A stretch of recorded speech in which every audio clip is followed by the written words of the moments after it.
এই আগে সরকারের যারা সদস্য সমর্থক ছিলেন, পঞ্চায়েত থেকে শুরু করে মুখ্যমন্ত্রী অবধি, তাদেরকে ভালো করে ঝাড়াই পোছাই করা হোক।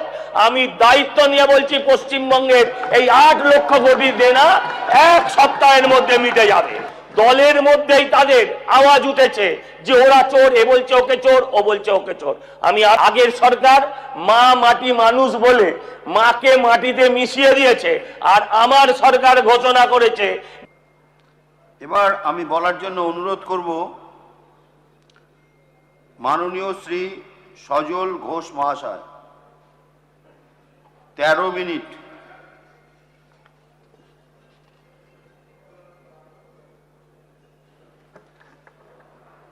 মাননীয় অধ্যক্ষ মহাশয়, আপনাকে আমি ধন্যবাদ জানাই। মাননীয় মুখ্যমন্ত্রী, তাকেও ধন্যবাদ জানাই। আপনারা আমাকে এই সদনে বলার সুযোগ দিয়েছেন।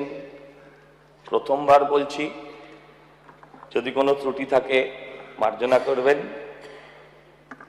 স্যার, আমি এমন একটা বিধানসভা থেকে আসছি যে বিধানসভাটা রাস্তার এপারে কলকাতা, যার উল্টো দিকে রাস্তাটা হচ্ছে বরানগর।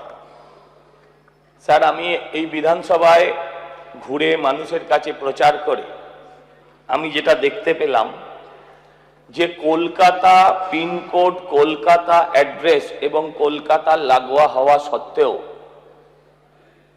অত্যন্ত দুরবস্থার মধ্যে দিয়ে একটা বিধানসভা অঞ্চল পুরো রয়েছে। আমার আগের বক্তারা বলেছেন তাদের বিভিন্ন সময় যে ওখানে যেমন চটকল, জুট মিল যেগুলো, সেগুলো বন্ধ, সেগুলো যেমন আছে। আমি মাননীয় স্বাস্থ্যমন্ত্রীর দৃষ্টি আকর্ষণ করব। স্যার, আমি ওখানে গেছিলাম, ওখানকার একটা জেলা হসপিটাল ভিজিট করতে। আমি সেখানে দেখেছি 100 আসন বিশিষ্ট হাসপাতালের মধ্যে আইসিইউ নেই। আমি দেখে এসছি হাসপাতালটা চলছে যেখানে একটাও মনিটর নেই, হাসপাতালটা চলছে যেখানে একটাও এয়ার কন্ডিশন মেশিন নেই। স্যার, আপনারা মাননীয় চেয়ারম্যান, তিনিও, মাননীয় অধ্যক্ষ আপনিও জানেন, আপনি ডাক্তার, স্বাস্থ্যমন্ত্রী আপনিও জানেন যে এয়ার কন্ডিশনটা রুগীর জন্য প্রয়োজন হয়, আরামের জন্য প্রয়োজন নেই। অত্যন্ত দুরবস্থার মধ্যে দিয়ে একটা হাসপাতাল চলছে। একটা নাগরিক সামান্যতম পরিষেবা পুরো বরানগর জুড়ে আপনি যদি বলেন স্যার কোথাও কিচ্ছু নেই। গত কয়েকদিন আগে যে প্রবল বৃষ্টি হয়, সেই বৃষ্টিতে বরানগর 1 হাঁটু জলে ডুবেছিল, এবং আমি বলছি আজকে 4 দিন বাদেও সেখানে কিন্তু জল সম্পূর্ণভাবে নেমে যায়নি। আমি আগের মা মাটি মানুষের সরকার, তার পুরো নগর উন্নয়ন দপ্তরের মন্ত্রী যদি থাকতেন আজকে, আমি তাকেও অনুরোধ করতাম গিয়ে একবার দেখে আসুন। ঘরের ভেতরে খাটের ওপর মানুষ বাচ্চাকে রেখে, মা বাচ্চার জন্য জল আনতে গেছে, বাচ্চা ঘরের ভেতর পড়ে জলে ডুবে মারা গেছে। এটা স্যার আপনার কলকাতা শহরের যারা মা মাটি মানুষের কথা বলতো, তাই তারা আজকে শূন্য হয়ে গেছে। স্যার, আগের এমএলএ গামলা বলে পালিয়ে গেছেন, কিন্তু স্যার আমি মানুষের দরজায় দরজায় ঘুরে মানুষের কাছে হাত জোর করে বলেছি এই অবস্থার পরিবর্তন হবে। আমি আপনাদের কাছে অনুরোধ করব, আপনারা এই বিষয়ে দৃষ্টি আকর্ষণ করুন, আপনি ব্যবস্থা নিন এবং এই অবস্থা থেকে বরানগরবাসীকে শুধু নয় রাজ্যবাসীকে মুক্ত করুন। সমস্যা হচ্ছে পাশে সাগর দত্ত বলে একটা মেডিকেল কলেজ আছে স্যার, সেই সাগর দত্ত মেডিকেল কলেজের গেটের ওপরে লিখে দেওয়া হয়েছে সুপার স্পেশালিটি। গেটগুলো দেখলে মনে হবে বিরাট কোনো আপনি হাসপাতালে ঢুকছেন, কিন্তু যত ঢুকবেন তত বুঝতে পারবেন এটা একটা মৃত্যুপুরী। কারণ ভেতরে অধিকাংশ ডিপার্টমেন্ট নেই, একটা সুপার স্পেশালিটি হাসপাতাল চলছে, যে হাসপাতালের ভেতরে সিটি স্ক্যান, এমআরআই, মৃত্যুপুরী। কারণ ভেতরে অধিকাংশ ডিপার্টমেন্ট নেই, একটা সুপার স্পেশালিটি হাসপাতাল চলছে, যে হাসপাতালের ভেতরে সিটি স্ক্যান, এমআরআই জাতীয় মেশিনগুলোও নেই। আপনারা বলুন, এই হলো আমার মা মাটি মানুষের সরকার। স্বাস্থ্যমন্ত্রী ছিলেন আমাদের আগের, যারা 4 বার করে মাননীয়া মাননীয়া করতেন, আমি তার নাম এখানে উচ্চারণ করব না, তিনি ছিলেন স্বাস্থ্যমন্ত্রী। এই অবস্থা থেকে বাংলার মানুষকে আপনারা মুক্ত করুন। বাংলার মানুষ আমাদের ম্যান্ডেট দিয়েছেন, আমরা দরজায় দরজায় ঘুরেছি।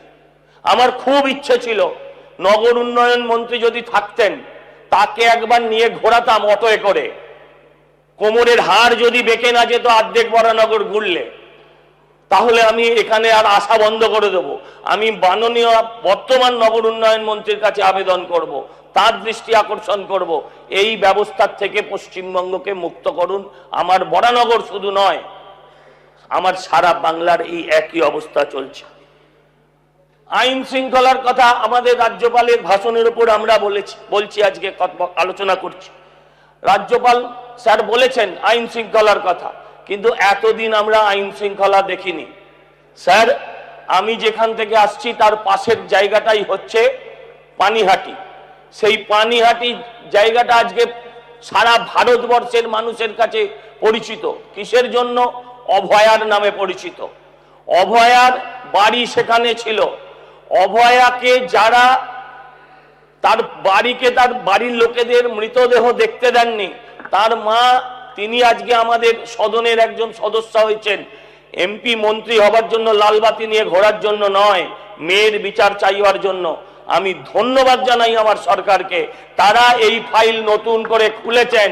আমি দাবি করি অনতি বিলম্বে ওখানকার প্রাক্তন এমএলএ যিনি ছিলেন তাকে কাস্টডিতে নেওয়া হোক এবং তার বিচার যথোপযুক্ত হোক, কারণ ইতিমধ্যেই অর্ধেক প্রমাণ অভয়ার সাথে পুড়ে গেছে। স্যার, আমি অনুরোধ করব, আইন শৃঙ্খলা মানে শুধু অভয়া নয়, অভয়া থেকে তামান্না থেকে শুরু করে সারা পশ্চিমবঙ্গে যত আপনারা, আমাদের সরকার, সেদিন রাজ্যপাল মহোদয় বলেছেন যে আমাদের সরকার তিনি ব্যবস্থা করবেন মহিলাদের জন্য দুর্গা স্কোয়াড তৈরি করে এবং থানায় থানায় মহিলা ডেস্ক। আমি আবেদন করব আপনাদের কাছে, আমি আবেদন করব পুলিশ মন্ত্রী তথা মুখ্যমন্ত্রীর কাছে, ইমিডিয়েট গতকাল বাজেটে সেটা আমরা পেয়েছি, সেটা যত সম্ভব তাড়াতাড়ি করে দেওয়া হোক। স্যার, 8 লক্ষ কোটি টাকার দেনা আমার সারা পশ্চিমবঙ্গের মানুষের প্রত্যেকের মাথার উপরে, আপনি যিনি মুখ্যমন্ত্রী আছেন তারও উপরে আছে, আমাদেরও প্রত্যেকের উপর আছে। আমি আপনাদের কাছে আবেদন করব, এই আগে সরকারের যারা সদস্য সমর্থক ছিলেন, পঞ্চায়েত থেকে শুরু করে মুখ্যমন্ত্রী অবধি, তাদেরকে ভালো করে ঝাড়াই পোছাই করা হোক। আমি দায়িত্ব নিয়ে বলছি, পশ্চিমবঙ্গের এই 8 লক্ষ কোটি দেনা 1 সপ্তাহের মধ্যে মিটে যাবে, 1 সপ্তাহের মধ্যে মিটে যাবে। দলের মধ্যেই তাদের আওয়াজ উঠেছে যে ওরা চোর, এ বলছে ওকে চোর, ও বলছে ওকে চোর। আমি আবেদন করব মাননীয় স্পিকার স্যারের কাছে যে ওনাদের একটু চেয়ারটা আলাদা করে দেওয়া হোক, কোনটা কালীঘাট তৃণমূল আর কোনটা নিমতলা ঘাট তৃণমূল সেটা আলাদা করে দিলে আমাদেরও তাদের সমালোচনা করার সময় সুবিধে হবে কোন দিকে আঙুল তুলব। আমি বলছি, আমি সরকারকে ধন্যবাদ জানাই। আগের সরকার মা মাটি মানুষ বলে মাকে মাটিতে মিশিয়ে দিয়েছে, আর আমার সরকার ঘোষণা করেছে যে আগামী বর্ষের মধ্যে, আগামী নতুন বাজেটের আগে 1 লক্ষ বেকার যুবকের চাকরি হবে এবং তার সঙ্গে 50,000 শিক্ষকের চাকরি হবে। আমি তাদের প্রণাম জানাই। আমি ঘুরেছি স্যার, আমি ওখানকার বরানগরের এলাকায় এলাকায় ঘুরেছি। আমি বিশ্বাস করি এই সমস্যা শুধু বরানগরের নয়, প্রত্যেকটা যতজন বিধায়ক আছেন যে কোনো দলের হতে পারেন, আমি বলছি স্যার, কিছু না হলে বরানগর অঞ্চলে 25খানা স্কুল বন্ধ হয়ে আছে। 25টা স্কুল, শতবর্ষ পেরোনো স্কুল বন্ধ হয়ে আছে। আর যে স্কুলগুলো আছে তার অধিকাংশ ঢুকছে। পাড়ায় পাড়ায় ইংরেজি মিডিয়াম স্কুল গড়ে উঠেছে। স্যার, আমি চাই, ইংরেজি মিডিয়াম নিয়ে আমার কোনো বক্তব্য নেই, প্রাইভেট স্কুলে ছেলে মেয়েদের শিক্ষা দেওয়ার মতন অর্থনৈতিক অবস্থা পশ্চিমবঙ্গের মানুষের আজকে নেই। তাই আমি আপনাদের কাছে আবেদন করব, মাননীয় শিক্ষামন্ত্রীর কাছে, শিক্ষা মন্ত্রকের কাছে আমি আবেদন করব, যত তাড়াতাড়ি সম্ভব এই স্কুলগুলোকে পুনরায় চালু করে, এবং আমাদের নতুন যে কেন্দ্রীয় শিক্ষানীতি আসছে সেই শিক্ষানীতি হচ্ছে যে শিক্ষাকে কর্মোপযোগী করে তোলার শিক্ষানীতি, সেই শিক্ষানীতি প্রয়োগ করে পশ্চিমবঙ্গের এই সরকারি স্কুলের শিক্ষা ব্যবস্থাগুলোকে বাঁচিয়ে তোলা হোক। আমি আপনাদের কাছে সেই আবেদন করব। স্যার, আমি একটা বিষয় জানতে চাই। আমি জানি না, কালকে আমি এখান থেকে বেরোনোর পর অনেকে আমায় প্রশ্ন করছেন সংখ্যালঘু তাদের জন্য কিছু কি করা হলো। আমি প্রশ্ন রাখতে চাই সরকারের কাছে, আমার জানা নেই, তাই আমি জানতে চাই, যেখানে রাষ্ট্র যদি ধর্মনিরপেক্ষ হয়, সেখানে সংখ্যালঘু দপ্তরের আদৌ কি প্রয়োজন হয় কিনা, এটা আমি সরকারের কাছে জানতে চাই। এ বিষয়ে আমার জ্ঞান নেই, তাই কারণ সংখ্যাগুরু করে আমরা নিজেরাই ধর্মনিরপেক্ষতার আড়ালে থেকে আমরা নিজেরাই মানুষে বিভাজন করছি। আপনাদের সেটা একটু বলতে হবে। স্যার, এই সরকার গত 15 বছরে পশ্চিমবঙ্গটাকে পশ্চিম বাংলাদেশ বানিয়ে দিয়েছিলেন। এই নিয়ে আমরা দেখেছিলাম বাংলাদেশ থেকে অনেক সেখানকার যারা সন্ত্রাসবাদী, তারা অনেক সময় আমার রাজ্যের মুখ্যমন্ত্রীকে আহ্বান জানিয়েছিলেন, তৎকালীন মুখ্যমন্ত্রীকে আহ্বান জানিয়েছিলেন যে এসো, তুমি বাংলাদেশ পশ্চিমবঙ্গটাকে আলাদা করে দাও। আমি আপনাদের কাছে আবেদন করব, এই সরকার ইতিমধ্যে বহু জমি দিয়েছে যাতে বর্ডারটাকে সিকিউর করা যায়। আমি আপনাদের কাছে আবেদন করব সেই ব্যবস্থা আরো কঠিনভাবে হোক। পশ্চিমবঙ্গের মধ্যে যারা অতীতে দীর্ঘ কয়েক পুরুষ ধরে যারা বাংলাদেশ সৃষ্টি হওয়ার ভারত ভাগের আগে থেকে যারা পশ্চিমবঙ্গে আছেন, তারা নিশ্চয়ই যে কোনো ধর্ম নির্বিশেষে তারা আমার, কিন্তু যারা আজকেও ঢুকছেন বা ঢুকে আছেন, ইমিডিয়েট তাদের প্রত্যার্পণ করা হোক। কারণ আমরা দেখেছি টিভি মিডিয়ায় যত যাচ্ছে বলে খবর হয়, তত সম্ভবত যায়নি। আমি আপনাদের কাছে অনুরোধ করব, আমি আপনাদের কাছে আবেদন করব যে আমরা পশ্চিমবঙ্গকে সোনার পশ্চিমবঙ্গ করব বলেছি। 50 বছর, এটা স্যার শুধু 15 বছর সিপিএম জামানার থেকে শুরু করে আজকে তৃণমূল জামানার, শুধু তৃণমূল জামানার নয়, যে সমস্যা আছে আমাদের কাছে মানুষের প্রত্যাশা অসীম।